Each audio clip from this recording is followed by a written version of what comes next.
This is an ABC News special report.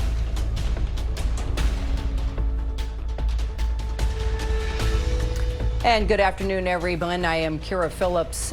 We are breaking into regular programming because authorities are about to hold a press briefing here on that deadly shooting at the Catholic school in Minneapolis, Minnesota. At least 2 students, as you know, have died, an 8-year-old and a 10-year-old. More than a dozen children and adults wounded. Police telling us the gunman was armed with a rifle, a shotgun, and then opened fire, using each weapon as he shot through the stained glass church windows during Mass at Annunciation Catholic School. The gunman then taking his own life. The shooting happening during the first week of classes.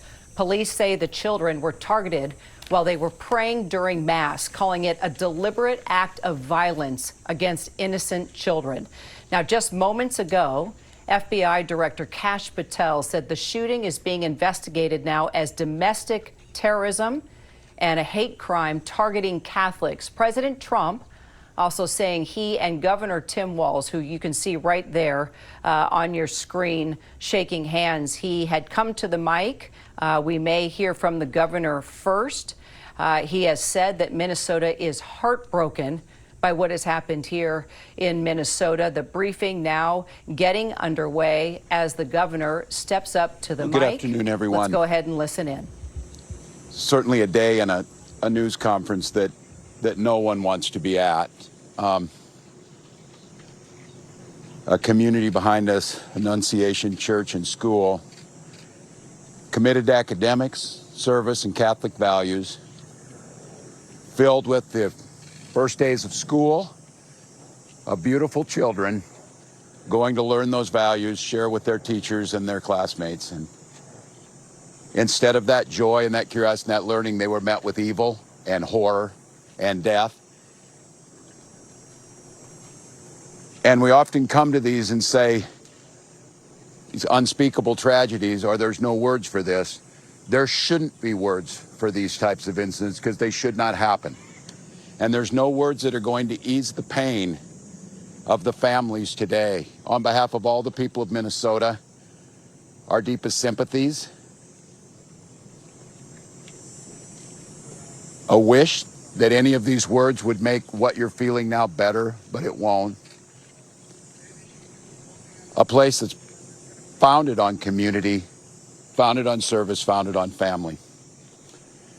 I'd like to give special thank you to the mayor and the team in Minneapolis Police Department, Hennepin County Sheriff's Office, Minnesota State Patrol, the BCA, so many agencies, our federal partners in the FBI, the first responders, and the heroic work that's happening now as we speak at multiple medical locations, including Hennepin County Medical Center, where most of our children were transported to receive the life-saving care. The thoughts and prayers and the hopes and the support that we need to give them in this moment, too, is critical. Speaking with all the people here and grateful to our federal partners, Senator Klobuchar speaking early this morning and receiving a call from President Trump, who was with his leadership team of the Attorney General and the Vice President, expressing their deep condolences amongst the horror that happened and an offer to provide the support to the folks here in Minnesota of what's needed. So there's a lot of cameras here, and unfortunately we've been through these types of things. They will be gone at some point. All of you, you have to do your jobs. But what happened here today will not be gone. Minnesotans will not step away. We'll stand with this community. We'll redouble ourselves to do the best we can to understand what we can do to prevent any parent from having to receive the calls they received today, from any school dedicated to children having to respond to a situation that, as we said, is unthinkable, but that's all too common, not just in Minnesota, but across this country. It's Minnesota's day today, and it's my strongest desire that no state, no community, no school ever experiences a day like this. So I ask the rest of the folks around the country who are watching, keep us in your thoughts and prayers, but also keep us in the thoughts for action. Keep us in the ideas that we can work together. And it's on these days like this, I think, and I hope we can hold on to it, we are unified as a community. Everybody across the country today is part of the Annunciation Parish, and they're with those families. With that, Minneapolis Mayor Jacob Frey. Thank you, Governor. Throughout the morning, we have seen this extraordinary Minneapolis family step up in thousands of different ways. People with strength, resilience, compassion, and love for the families that have been forever impacted by this heinous act. We want to make sure that we're doing everything possible for them right now, and I want to give a special thank you, and we are so grateful to all of the faculty and the teachers at Annunciation. The way that they acted during severe threat and danger was nothing short of heroic. This is a tragic and horrible event that should never occur, and it would have been all the more tragic and horrible had they not stepped in, at times perhaps put themselves in danger to protect others. As horrible as this has been, it could have been far worse. I'm grateful for our law enforcement partners, our police officers in the Minneapolis Police Department and other law enforcement agencies well beyond that step up, that answered the call to make sure that they were running towards danger when so many of the rest of us would have run in the other direction. Thank you. We are so appreciative of your service.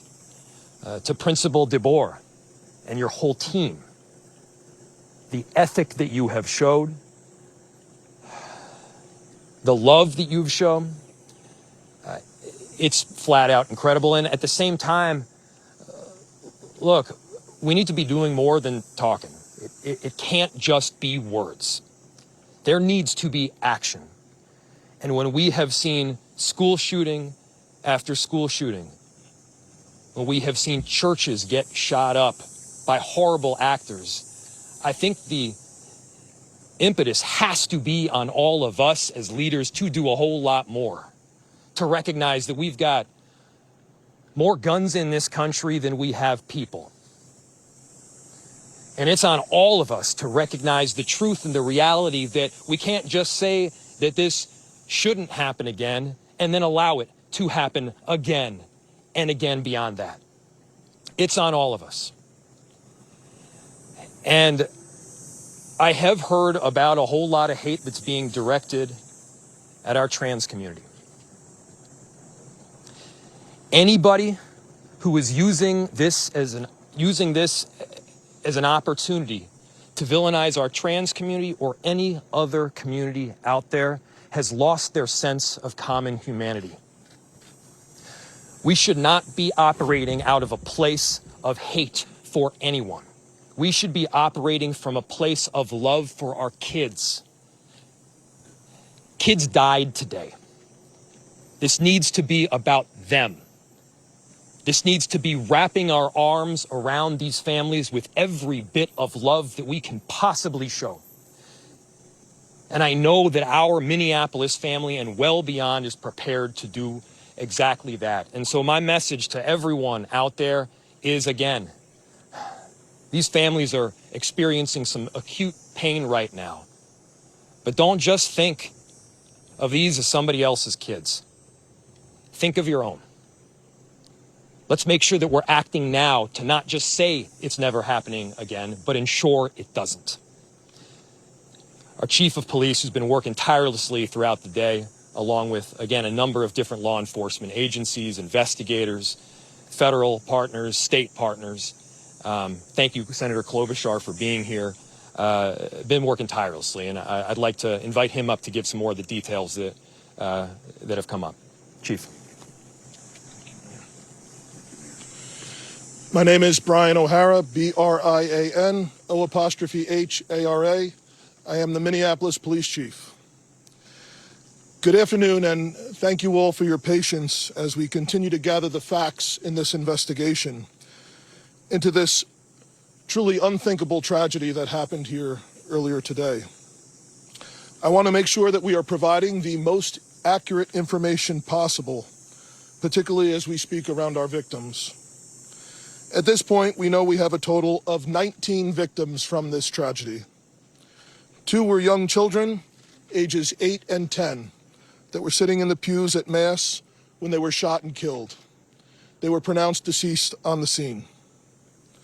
There were another 14 children between the ages of 6 and 15 that were injured by gunfire. There were also 3 adults in their 80s that were parishioners here attending Mass that were also shot in this incident. The families of all of the children that have been affected have been notified. The coward that shot these victims took his own life in the rear of the church. That coward has been identified as 23-year-old Robin Westman, no prior criminal history. As to the weapons used to perpetrate this horrific attack, there was a rifle, a shotgun, and a pistol. All 3 had been lawfully purchased by the shooter. At this stage, we believe that the shooter had acted alone. There is no indication of other suspects directly involved in carrying out this attack. Our investigators are working with other agencies in the process of executing 4 search warrants. 1 is for the church itself, where this crime occurred. The other 3 are residences nearby in the metro that are related to this shooter. Additional firearms are being recovered from those 3 residential locations as we speak. We are also aware of a manifesto that the shooter had timed to be released on YouTube. This manifesto appeared to show him at the scene and included some disturbing writings. That content has since been taken down with the assistance of the FBI, and it now remains under active review by our investigators. We know this community is reeling and is in pain. I want to ensure everyone in our community, this parish, all of the families affected, and all of our residents, that all of law enforcement collectively, local law enforcement, our county, our state, and all of our federal law enforcement partners have been here, and we are all working tirelessly to uncover the full scope of what happened, to try and identify a motive why it happened, and whether there are any other further details. We will continue to share updates as the investigation progresses, and we remain committed to being as transparent as possible while protecting the integrity of this investigation. In a moment, I will take some questions that I am able to answer, but first I want to bring up the principal of Annunciation School, Matt Du Bois, as well as, after him, the Archbishop, our Archbishop Bernard Hebda. So, Principal.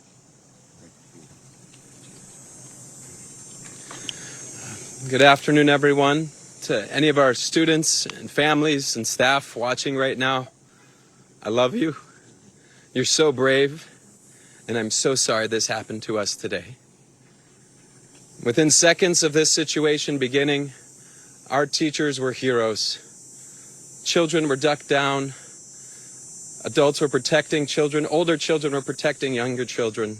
And as we heard earlier, it could have been significantly worse without their heroic action. This is a nightmare, but we call our staff the Dream Team.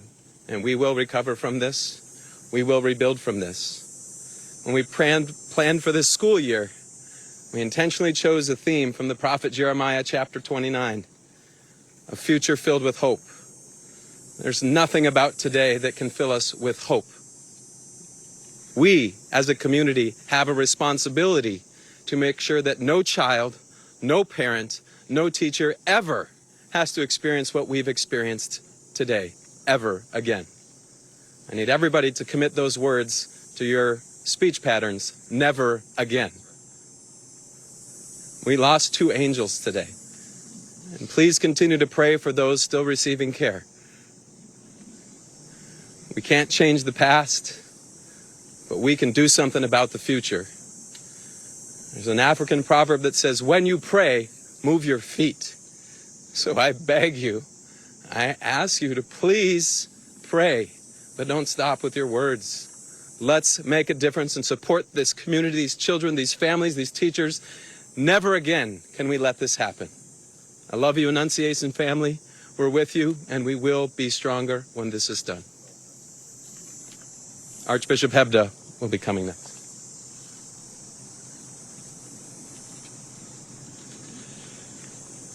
Thank you, Principal DeBoer.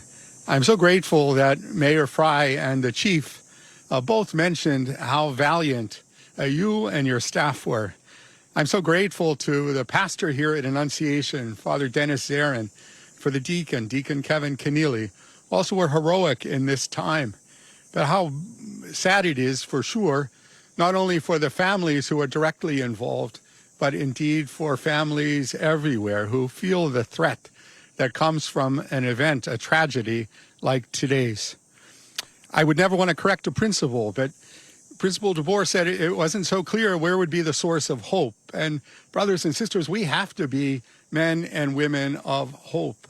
Already today, I've been receiving messages from all over our country promising prayers. And I think it's the prayers of the feet as well, Principal. That is, for me, is a source of hope, just as we see families stepping forward to help those who have been impacted by this terrible tragedy. Very grateful that Principal DeBoer spoke about prayer. Certainly that the bell in a Catholic church is always a call to prayer. And so it's a reminder for us, for sure, to be praying. And we have to recognize that it's through prayer and through that prayer of the feet, through that action, that we can indeed make a difference. That has to be the source of our hope. I was particularly pleased today to receive a message from Pope Leo. If you'd bear with me, I'd like to share that with you. It comes directly from Cardinal Pietro Parolin, who's the Secretary of State, and it reads like this. His Holiness Pope Leo XIV was profoundly saddened to learn of the loss of life and injuries following the shooting that took place at Annunciation Church in Minneapolis. And he sends his heartfelt condolences and the assurance of spiritual closeness to all those affected by this terrible tragedy, especially the families now grieving the loss of a child, while commending the souls of the deceased children to the love of Almighty God. His Holiness prays for the wounded as well as the first responders, medical personnel, and clergy who are caring for them and their loved ones. At this extremely difficult time, the Holy Father imparts to the Annunciation Catholic school community, the Archdiocese of St. Paul and Minneapolis, and the people of the greater Twin Cities metropolitan area, his apostolic blessing as a pledge of peace, fortitude, and consolation in the Lord Jesus. My brothers and sisters, that gives me some hope. We know that the Holy Father, Pope Leo, did his hospital training right here in Minneapolis, so he knows our community, and he's been reminding anybody visiting from Minnesota that he spent some time here. We're very grateful for his blessing, but I, like those who have spoken before, ask that you would continue to look for those ways of supporting those who have been impacted today, not only with your prayers, but also with your action. Thank you. And Chief, I now turn this back to you for your questions.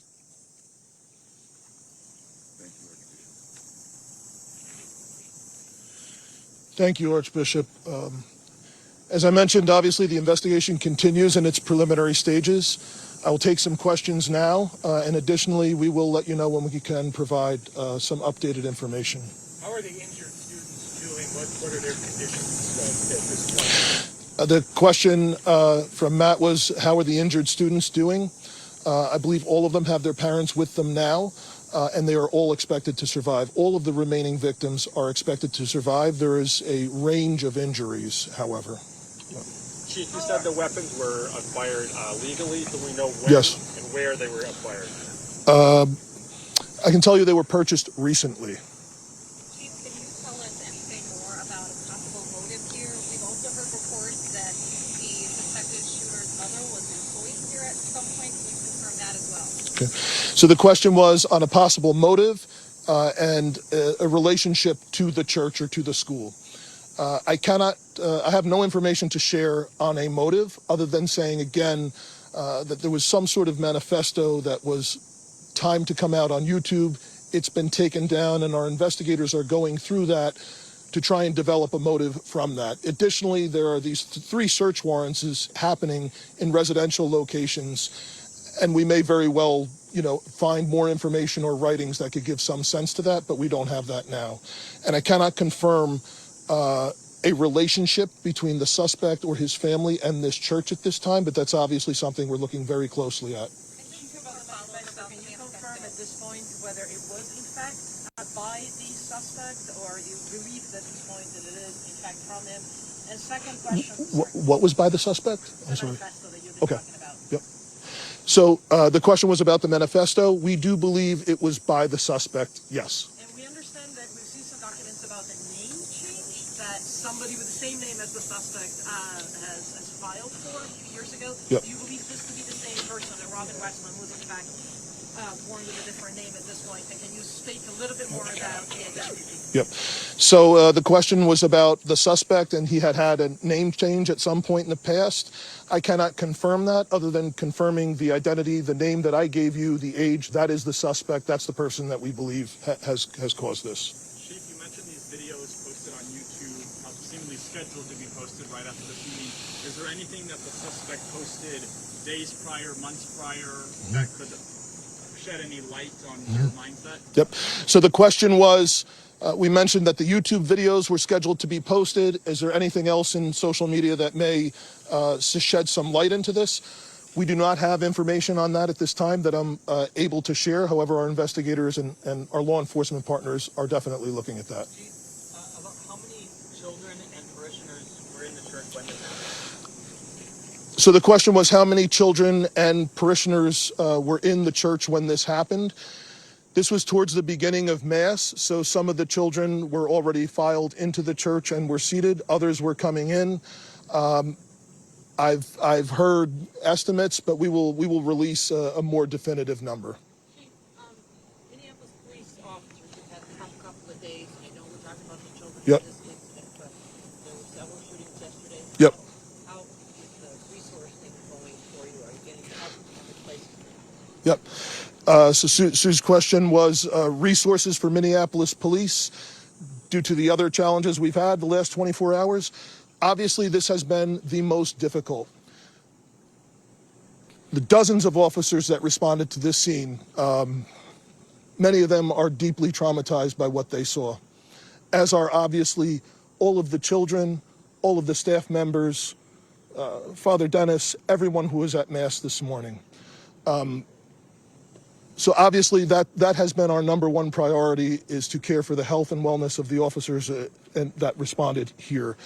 Additionally, obviously, we have responded to other challenging situations and other acts of violence. I can say, in regard to the shooting that happened outside of the high school yesterday, we have arrested 2 people for assisting in that shooting. We have not gotten the shooter yet, but we believe we have 2 people under arrest that were present with the shooter when that happened, and we're making significant progress. There was an additional arrest at a homicide last night that happened on the 2700 block of 3rd Avenue South. That person has not been booked specifically for being responsible for that murder, but we believe that is the person who caused that. So, First time you've ever had to deal with a mass shooting? no, unfortunately not. Yep. A lot of the politicians here, the principal and others, have said that this can never happen again. I'm just wondering if you have a suggestion for where we start to make sure it doesn't ever happen again. Yeah, so the question was, where do we start to make sure this doesn't happen again? I don't have an answer for that at this time. Chief, we understand from the federals that there is an idea that this may be investigated, maybe it already is, I'm not sure my information, as a hate crime against Catholics. I'm asking you, perhaps, Archbishop, is this a line of investigation that you have open to comment on that? So the question is this an investigation into a hate crime against Catholics? We don't have a motive at this time. Obviously, we're open to any possibilities at all, but we don't have a motive or anything to suggest Do you that. know if there is any more safety, any more protective measures that are implemented at other Catholic schools throughout the Twin Cities or churches? I'm sure there are masses going around right now this afternoon. Yeah. It's just a week out from, or a few days before the start of school. Yeah. So the question is the concern for other churches, other schools around the metro. Unfortunately, this is something that our community has been dealing with for some time. The threat of active shooters, the threat of hate crimes at houses of worship, unfortunately, is not something new here.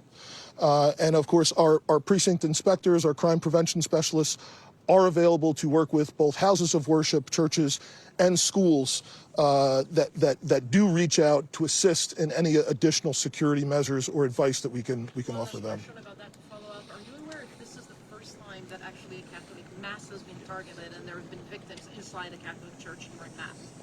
In the Twin Cities, not in the Twin Cities? I'm unaware of any other. Yeah, from the the question was, is this the first time that there's been attack of Catholics at Mass in the Twin Cities area? The Archbishop is unaware of any other attack. Is saying that this is being investigated as domestic terrorism. Are you also tracking this? The question was, is it being investigated by the FBI? The FBI director saying this is domestic terrorism. Is that what you're tracking? Well, the FBI is here with us and has been a part of this entire investigation, as well as the ATF, other law enforcement. It's being led right now by the Minneapolis Police Department, and we are looking at, obviously, any possibilities from wherever the evidence will lead us from what we recover. Absolutely. Thank you all again so much for your time today, for your support. Thank you. Yes, I think there's probably two names you would like spelling for. It's Principal Matt DeBoer. A devastating update to a story we've been covering since very early this morning out of Minneapolis, and that is a mass shooting that took place at a Catholic school, the Annunciation Catholic School in Minneapolis. Kids praying, having mass. It was the third day of their first week of school, and that's when the shooter opened fire outside the mass. We can confirm that 2 kids, ages 8 and 10, were killed. 17 injured. We did learn just now those 17 that were injured will survive. But for the first time, we are now learning who that shooter is. 23-year-old Robin Westman is the name. I know there has been some confusion because the police came forward saying that it was a young male in his early 20s that they believed was the shooter. Here's what we can tell you, that Robin Westman had applied for a name change back in 2022 in Minnesota. There was a name change application for a minor born on the same date of June 17, 2002, which would be the birth date of Robert Westman. It was approved by the district court in Minnesota in 2020 to change the name of a Robert Westman to Robin Westman, explaining that the minor child, quote, identifies as a female and wants her name to reflect that identification. Now that we have clarified the issue with the name Robert versus Robert, Robin Westman is how this shooter had been identified. It added a little more confusion, too, because the head of the FBI, Kash Patel, put out in a tweet that the FBI is now investigating this shooting as an act of domestic terrorism and hate crime targeting Catholics. Going on to talk about the 2 fatalities, that 8-year-old and that 10-year-old, in addition to the other children that were injured, including 3 adults. The shooter had been identified as 23-year-old Robin Westman. As the head of the FBI said, a male born as Robert Westman. We now have that clarified. The shooter has been named. I want to take it straight now to our investigative correspondent, Aaron Katursky. And not only do we know who that shooter is now, Aaron, we also know that shooter was able to purchase those 3 guns legally, and they were purchased recently.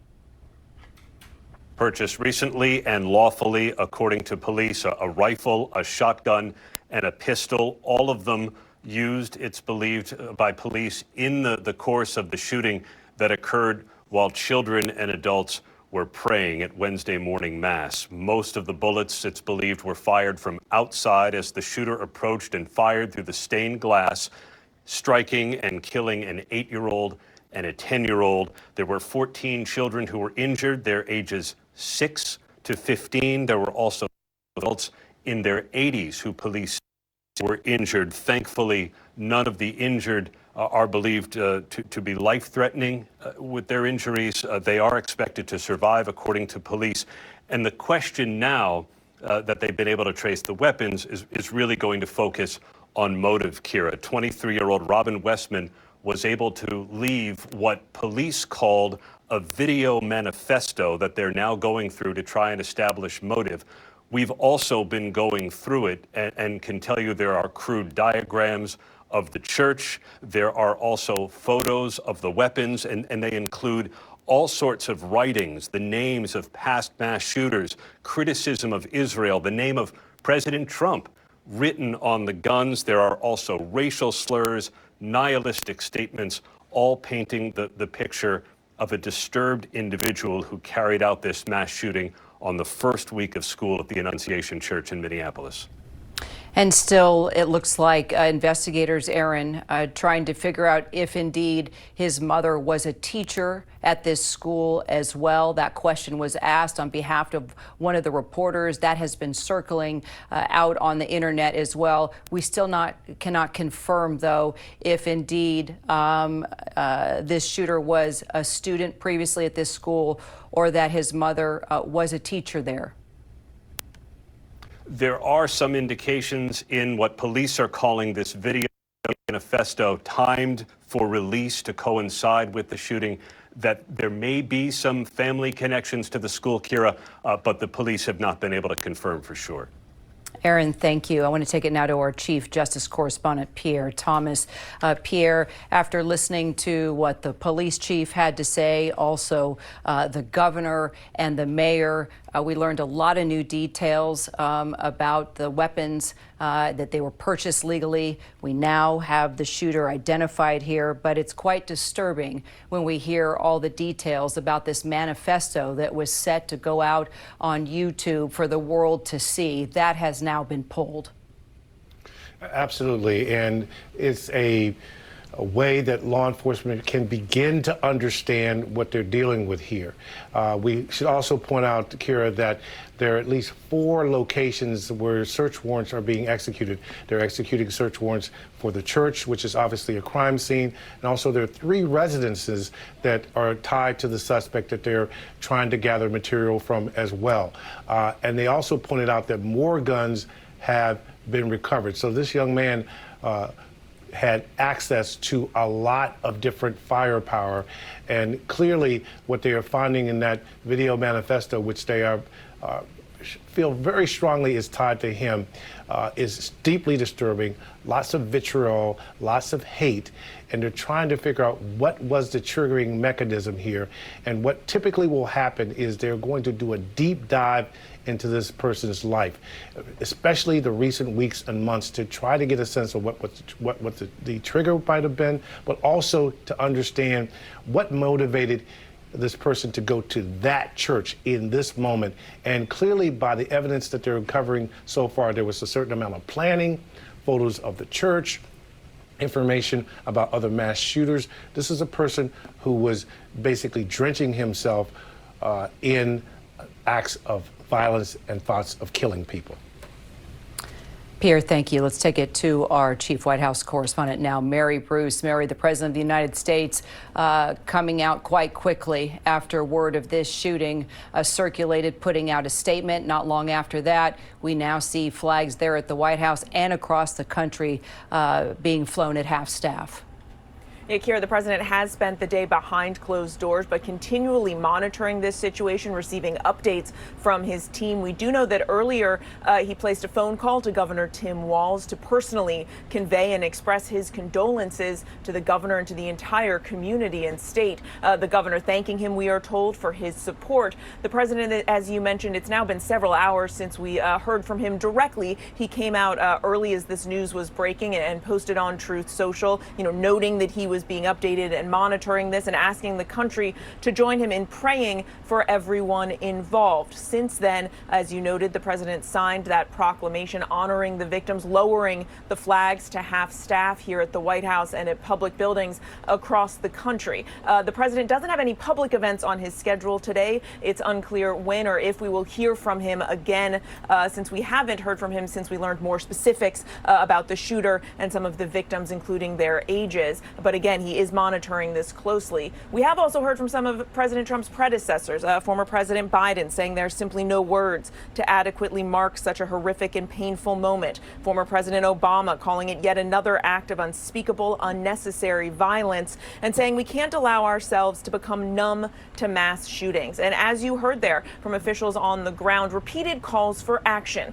Here in Washington, we are hearing familiar calls that more be done to address mental health issues, more be done on gun reforms. The big question now, as it always is after these horrific events, is what measures, if any, is Congress going to push for? What will this president push for to try and do something to finally address this epidemic in this country?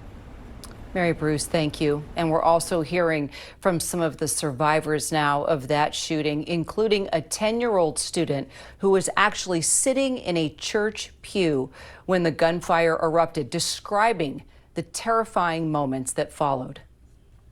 We went to the gym, and then the doors locked just to make sure he didn't come. And we waited in the gym for more news. And everyone was okay, or most people. Where were you? My friend got hit in the back. Did he go to the hospital? Yeah, he went to the hospital. What went through your mind when you saw that? I was super scared for him, but I think now he's okay. Yeah. Yeah. Did you get reunited with your parents? Yeah, my mom was waiting outside of the church when it happened. Yeah. What was it like seeing her? I was super happy because, I was scared that I wasn't going to see her because I didn't know what was happening, really. I was just in shock. Was it behind you where it was happening or in front of you? It was, right beside me. I was, 2 seats away from the stained glass windows. So they were, the shots were, right next to me. That's scary. Yeah. You went under the pew after that happened? Yeah. And Is that what everyone tried to do?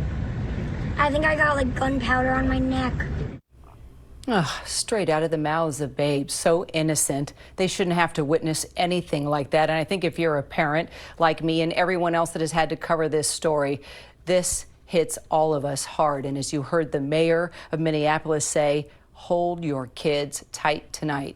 I know I will. We'll continue to stay on top of the investigation. We're going to return all of you now to your regular programming. Our coverage continues on ABC News Live and abcnews.com. David Muir and the entire team will be here for World News Tonight. I'm Kira Phillips. I'll see you back here tomorrow. This has been a special report from ABC News.